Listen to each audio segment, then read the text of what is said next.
পাপীদের মধ্যে ভালো কে? ক, যে গুনাহ করে ও দান করে। খ, যে গুনাহ করার পর তওবা করে। গ, যে গুনাহ করে এবং তা গোপন করে রাখে।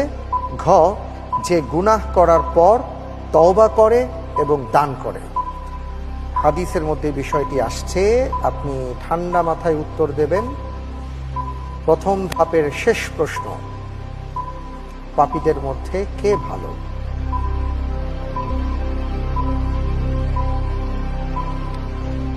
জি আলহামদুলিল্লাহ, এর উত্তর হবে যে ঘ, যে গুনাহ করার পর তওবা ও দান করে।